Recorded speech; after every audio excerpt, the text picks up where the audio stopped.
Bonjour Ali, je voudrais vous remercier de prendre le temps, d'avoir pris le temps cet après-midi de répondre aux questions des élèves. Je les ai organisées un peu chronologiquement et je vais vous poser les questions et puis vous pouvez répondre. Alors, la première question que les élèves ont après avoir lu votre petite biographie, c'était est-ce que vous saviez à l'époque que vos parents avaient des faux papiers d'identité? Oui, je l'ai su immédiatement parce que lorsqu'on a été arrêtés, tous les trois, mon papa, ma maman et moi, les agents de police qui sont venus nous arrêter nous ont dit que mon papa a demandé pourquoi nous sommes arrêtés, qu'est-ce qu'on a fait. Et les agents nous ont dit qu'on avait des faux papiers, que c'était un crime. Donc, immédiatement, j'avais 7 ans à ce temps-là, mais immédiatement, c'était en 1941, immédiatement, j'ai su que la raison pour laquelle on a été emmenés à la préfecture de police de Paris, c'est parce qu'on avait des faux papiers. Encore une fois, il faut réaliser immédiatement que j'étais un petit garçon à ce temps-là, j'avais rien que 7 ans. À 7 ans, il y a des choses qu'on peut saisir, mais il y a d'autres choses qui sont beaucoup plus difficiles à raisonner, en logique, etc.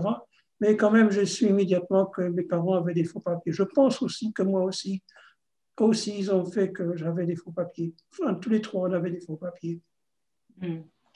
Et qu'est-ce que vous avez ressenti quand votre famille a été arrêtée par la police parisienne? Est-ce que vous vous souvenez?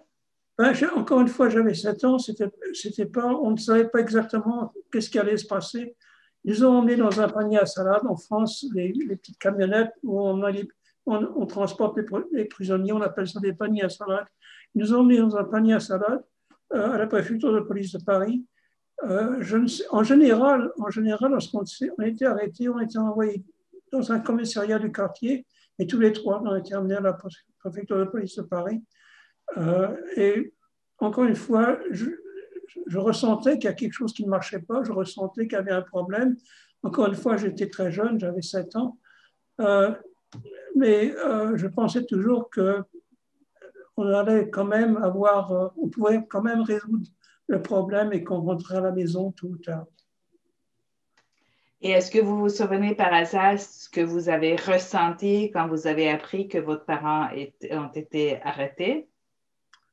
Mais j'étais arrêté en même temps que mes parents. Hein. Alors, comme je vous ai dit, c'était à 7 ans, on n'a pas encore le raisonnement pour comprendre tout ce qui se passe. Alors, je savais qu'encore une fois, il y avait un problème, que les autorités nous ont emmenés à la préfecture de police de Paris. Encore une fois, à 7 ans, avec mes parents, avec mon papa et ma maman, je pensais que tout allait s'arranger, que tôt ou tard, peut-être même la même journée, on rentrerait à la maison et que tout reprendrait, la vie reprendrait normalement.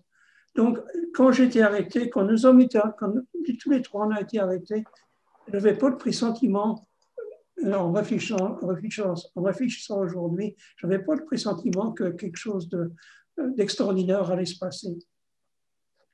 Est-ce que vous avez des souvenirs de la prison, les jours que vous avez passés là-bas? La préfecture de police de Paris, encore une fois, je ne sais pas si c'était une cellule de prison, je ne sais pas si on était dans une salle d'attente, dans une salle d'interrogation, je ne sais pas s'ils avaient des cellules de prison.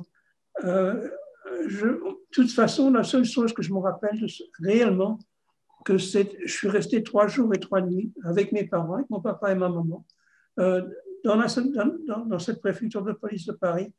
Je pense que c'était plutôt une salle d'interrogation où ils ont laissé pendant ces 3 jours et 3 nuits. Alors, on parlait de votre papa. Vous avez dit que votre papa était à Auschwitz et puis qu'il a fait la marche de la mort vers Dachau. Et oui. Alors, les enfants voudraient savoir ce que c'est une marche de la mort. Une marche de la mort, c'est lorsque l'Union soviétique était pas loin des camps d'extermination, comme par exemple Auschwitz. Les nazis avaient décidé d'évacuer tous les survivants qui restaient encore vivants dans ces camps. C'était en plein hiver, je pense que c'était en janvier 1945. Il faisait très froid. Alors vous avez une armée de squelettes vivants qui sont évacués de ce camp. Ils n'ont pas été mis dans un camion, ils n'ont pas été mis dans un wagon de chemin de fer. Ils les ont obligés de marcher à pied pendant à peu près 75-100 kilomètres entre les camps de la mort et les camps de concentration en Allemagne, comme par exemple Dachau. Il faisait très froid. Alors ils sont partis, c'était vraiment des gens qui étaient déjà complètement ils étaient très maigres, très minces, ils étaient très faibles.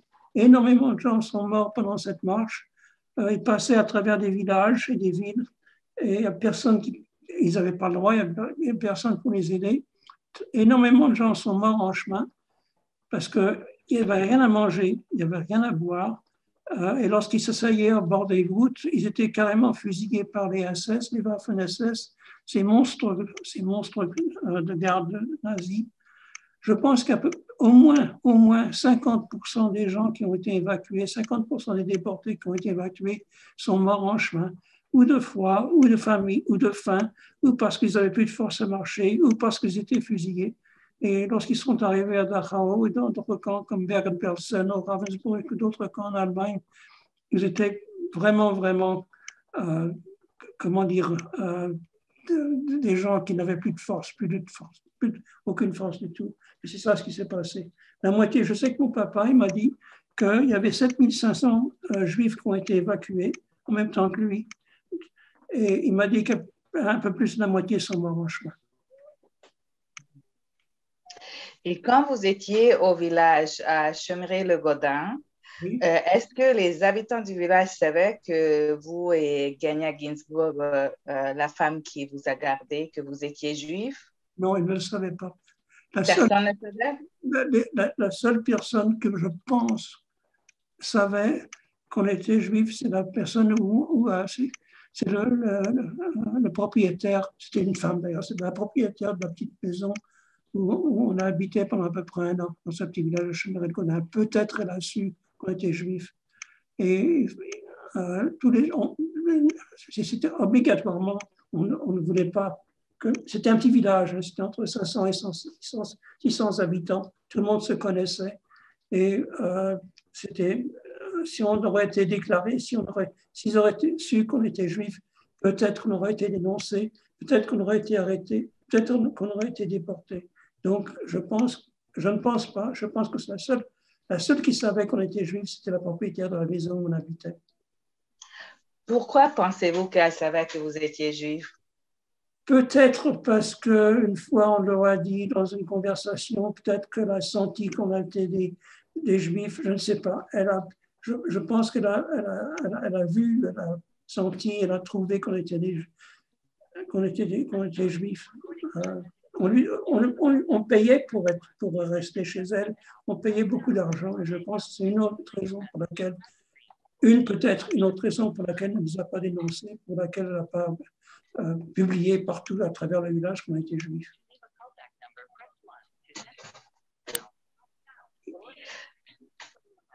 Et pas dans le village, mais ailleurs pendant la guerre, est-ce qu'il y avait des gens, est-ce que jamais vous avez été dénoncé?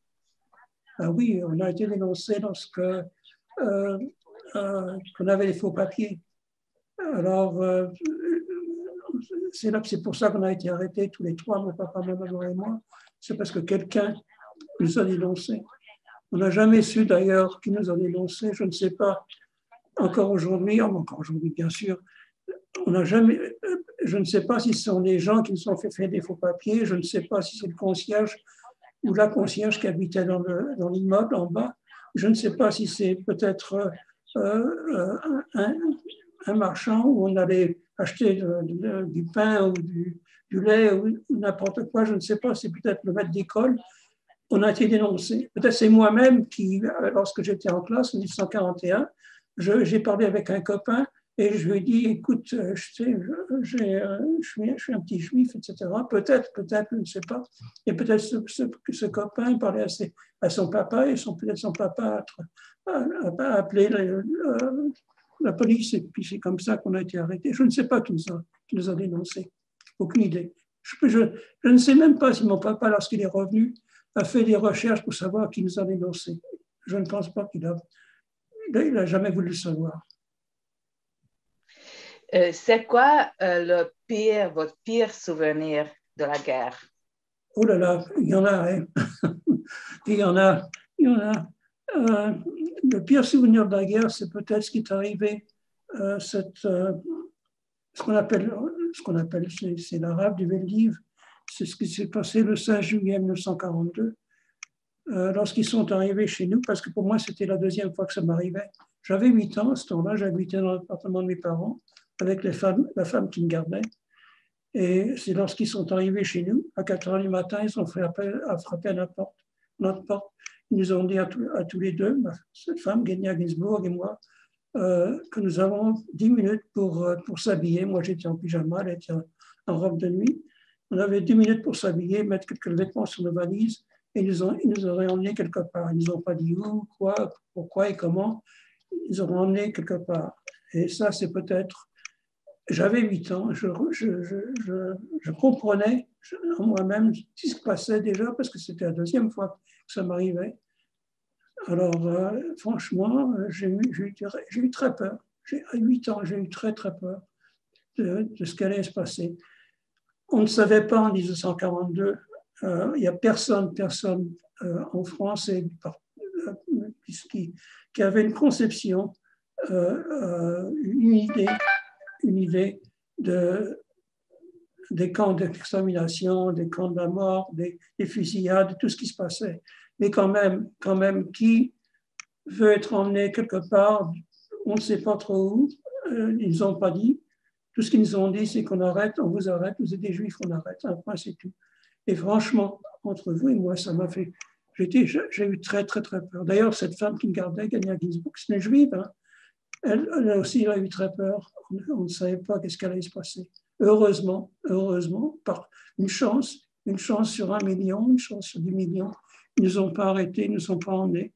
Et c'est peut-être pour ça que je suis encore, c'est peut-être pour ça que j'ai survécu à tout ça. On appelle ça la rave du Veldiv.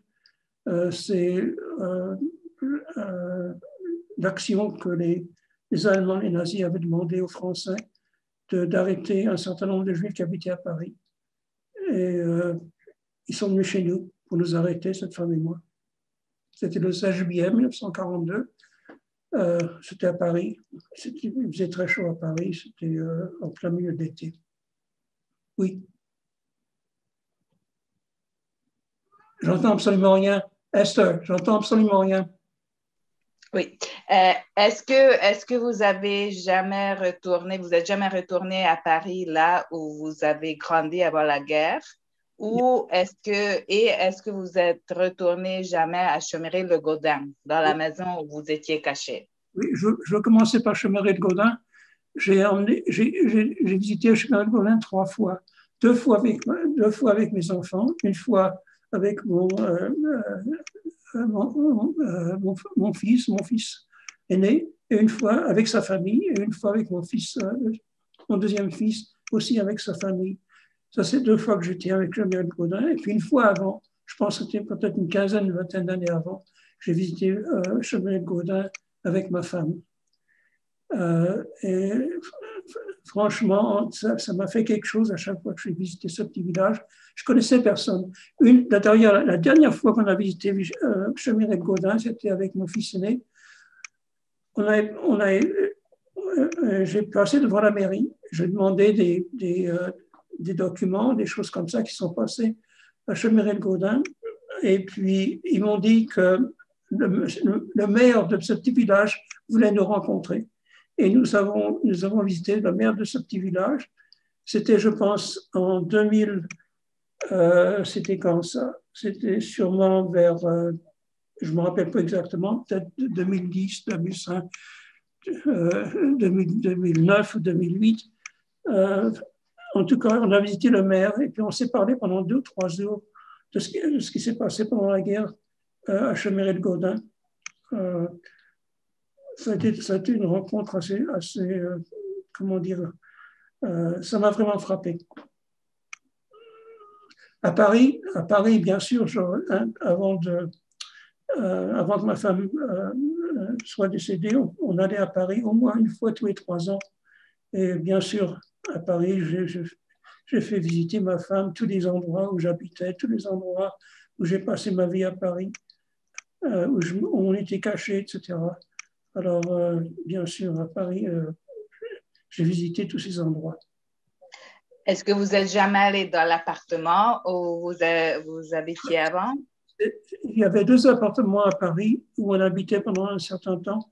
Il y avait le mien, ou celui de mes parents, et il y avait l'appartement de cette femme qui me gardait. On n'a jamais pu rentrer dans le mien parce que vous savez, à Paris maintenant, comme par exemple ici, vous avez des codes dans les entrées principales. Et puis, il faut connaître le code pour même rentrer dans l'entrée principale de l'appartement. Celui de la femme qui me gardait, et on habitait de temps en temps dans son appartement et de temps en temps dans le mien. On a réussi à rentrer dans l'appartement. Je ne sais pas, il y a quelqu'un qui nous a ouvert la porte. Je pense il y a quelqu'un qui est rentré, on est rentré avec cette personne et nous sommes montés dans l'escalier et nous avons visité cet appartement. Et je vous dirais, avec tous mes souvenirs, ça faisait peut-être 70 ans que je n'avais pas vu cet appartement. Il était si petit, je pense qu'il y avait qu'une pièce avec une cuisine et une salle de bain. Il n'y avait pas plus que ça. Et lorsque on est rentré dedans, ça m'a vraiment frappé que où on habitait pendant un certain temps était très, très petit. Et ça m'a vraiment, vraiment donné un coup de visiter cet appartement. L'adresse, si je ne sais pas si vous intéresse, c'était 21 rue du Tunnel à Paris, dans le 19e arrondissement. Bon, alors, Élie, vous voudriez retourner un peu à la première question que je vous ai demandée, qui était la prison ou les faux papiers?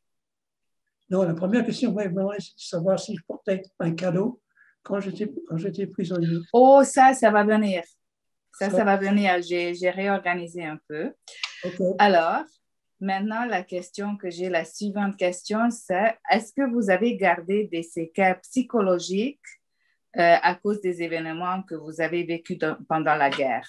Certainement, c'est certain. Tous les survivants ont des choses dans leur tête et dans leur cœur parce que c'est des expériences épouvantables, abominables, terribles. Je suis certain que la façon que j'ai vécu le restant de ma vie, c'était que en 1942, j'avais 7 ans. Aujourd'hui, j'ai 87 ans. Ça fait 80 ans que ça s'est passé. Mais je suis certain que tout ça, ça a influencé ma vie, la manière que je pense, la manière que je réfléchis, la manière que j'agis, la manière que je connecte avec d'autres gens, la manière que je prends des décisions, etc. C'est certain que ça m'a affecté. Ça, c'est absolument certain, comme probablement tous les survivants. Ça ne peut pas être autrement. Absolument. Comment est-ce que vous vivez avec tout cela aujourd'hui? Pardon, je sais pas. Comment est-ce que vous vivez avec toute cette histoire aujourd'hui? C'est pas parce que maintenant, une fois que j'ai pris ma retraite, j'avais eu beaucoup de temps pour réfléchir, j'avais eu beaucoup de temps pour penser à tout ce qui s'était passé. Alors, j'ai commencé à retracer ce qui s'était passé et j'ai décidé un peu plus tard de joindre le musée de l'Holocauste à Montréal. J'ai commencé par être un guide et ensuite ils m'ont demandé de venir de donner des témoignages.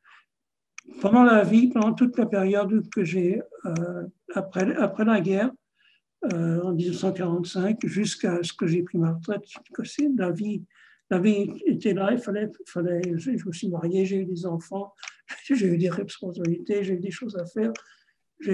Franchement, on n'a pas trop de temps à réfléchir à tout ça, mais une fois qu'on a pris sa retraite, moi au moins, je me suis dit, c'est avec ma femme aussi qui m'a encouragé de faire ça. Elle m'a dit, il faut absolument que tu joignes, que tu rencontres et que tu rentres et que tu fais partie de ce musée de l'Holocauste à Montréal, parce que ton expérience est très, comment dire, est très, très importante. Il va falloir absolument que D'accord? Oui. Alors, voilà la question dont vous avez fait référence. Qu'est-ce que vous avez senti la première fois quand vous avez reçu le cadeau de prisonnier de votre père? Okay. Ah, c'est ça la question. D'abord, le voilà. Oui. D'abord, le voilà. Vous voyez? Oui. Ça, c'est le cadeau de mon père. OK? Comme vous voyez, c'est un espèce de béret, si vous voulez, rayé, comme des forçats. Mon papa portait des pantalons et des chemises rayées lorsqu'il était déporté, comme tous les déportés. Ceux qui ont eu une chance de passer à travers la sélection et de ne pas être tués immédiatement, c'est déjà une chance. Et lorsque mon papa est décédé, et lorsque ma femme et moi, on a nettoyé sa maison, son appartement, nous avons trouvé ce cadeau, comme vous appelez ce cadeau, et c'est ce que mon papa a porté. Pour moi, c'est une relique très, très importante. Et ce qui va se passer avec ça, c'est que mes enfants, mes fils, j'ai 2 fils, vont décider après ma mort quoi faire avec, s'ils vont le garder ou s'ils vont le léguer au musée de l'Holocauste à Montréal. C'est eux qui vont décider qu'est-ce qu'ils vont faire avec ce cadeau. Ben, vous m'avez pas répondu, vous n'avez pas répondu à ma question. Qu'est-ce que vous avez ressenti quand vous l'avez reçu pour la première fois? Quand je l'ai vu la première fois, c'était un choc très fort, très très fort, parce que je ne savais pas que mon papa l'avait gardé. Je ne savais pas que mon papa l'avait gardé. Mon papa, d'ailleurs, je ne veux pas parler, je ne veux pas sortir du sujet. Mon papa avait toujours, il avait décidé, après sa libération, que son histoire ne devrait jamais oublier. Et c'est peut-être une des raisons pour laquelle il avait gardé ce cadeau pendant tout ce temps-là. Mon papa racontait toujours, surtout à mes 2 fils, ce qui s'était passé dans les camps, etc. Et ce que j'ai ressenti, c'est comme je dis, un choc très, très, très puissant, très fort. J'en ai presque, je ne sais pas, j'ai presque eu des larmes aux yeux lorsque j'ai vu ça, franchement. J'ai encore 2 questions. La première, pourquoi pensez-vous que c'est important de parler aux étudiants, de donner votre témoignage aux étudiants? Oh là là, il y a beaucoup de raisons. Il y a beaucoup de raisons. On a le temps. Oui, d'accord. Une des raisons, c'est que notre expérience des survivants, c'est comment penser qu'un pays si développé, l'Allemagne, et d'ailleurs tous les autres pays qui ont été occupés par les Allemands, par les nazis pendant la guerre, au moins la moitié de l'Europe a été occupée par les Allemands. Il y a eu beaucoup de gens qui ont collaboré avec les Allemands. En France, on les appelait les collabos, qui avaient la même philosophie, les mêmes idées, le but de l'extermination totale de tous les Juifs. Et pour moi, c'est très important que cette histoire ne s'oublie jamais. Il faut absolument que cette histoire... Je suis un des plus jeunes survivants. Il n'y en a pas beaucoup qui sont encore en vie. Une fois qu'on serait tous passés, qu'on serait tous morts, il va falloir que l'histoire de l'Holocauste, la Shoah, c'est le mot hébreu de l'Holocauste, ne s'oublie jamais, non seulement pour les Juifs, mais pour tout le monde, pour le monde entier, Comment penser, encore une fois, qu'un pays comme l'Allemagne, si développé, un pays si important, a décidé de l'extermination totale de tous les Juifs de l'Europe? On était 11 millions, 6 millions ont été tués, 1,5 million d'enfants ont été massacrés, tués. Alors, il faut que cette histoire ne s'oublie jamais, jamais, jamais. Et c'est une des raisons pour laquelle je fais partie du musée de l'Holocauste à Montréal. C'est une des raisons pour laquelle je donne des témoignages. Une autre raison,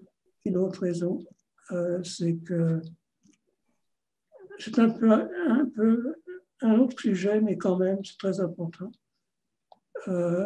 Vous avez aujourd'hui, l'antisémitisme est en train de remonter un peu partout dans le monde entier.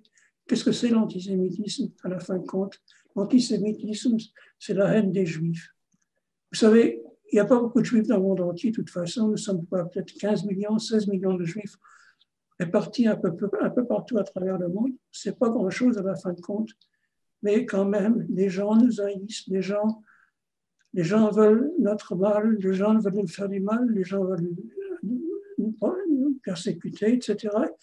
Et ça recommence à remonter, ça remonte, l'antisémitisme, la haine des Juifs recommence à monter, à reprendre l'activité. Regardez l'Internet, vous avez des milliers et des milliers de sites sur l'antisémitisme, etc. Il faut absolument arrêter tout ça. Et c'est pour une autre raison que j'en raconte, pourquoi que je donne des témoignages. L'autre raison, c'est que je suis quelqu'un qui a beaucoup réfléchi sur l'avenir de l'humanité. Qu'est-ce qui va se passer? Vous savez, il y a tellement de problèmes sur notre petite planète. C'est la Terre à la fin. Il y a presque 8 milliards d'habitants sur la Terre. Il y a tellement de problèmes avec le réchauffement climatique, la biodiversité, le racisme, le génocide, violation des droits humains. Tellement de problèmes sur notre planète. Et pour moi, l'avenir, le futur de l'humanité, il va falloir absolument que votre génération, il faut absolument que vous trouviez des solutions sur tous ces problèmes parce qu'ils sont très, très graves. Il va falloir absolument qu'on trouve des moyens pour qu'on puisse tous vivre sur cette petite planète que la Terre. C'est une planète, une poussière dans le cosmos, à la fin de compte. Il va falloir qu'on puisse tous vivre sur cette petite planète avec tolérance, en paix, et que vous soyez de race noire, blanche, que vous soyez asiatique, que vous soyez hindou, que vous soyez bouddhiste, que vous soyez musulman, que vous soyez chrétien, que vous soyez juif, que vous soyez croyant ou athée. Il va falloir absolument qu'on trouve les moyens qu'on puisse vivre ensemble paisiblement, avec tolérance, et que ces 8 milliards, par exemple, excusez-moi, de personnes sur la Terre puissent arriver à trouver des solutions. Voilà. Et est-ce que quel serait votre message, le message le plus important que vous voudriez partager avec les étudiants lors de vos témoignages?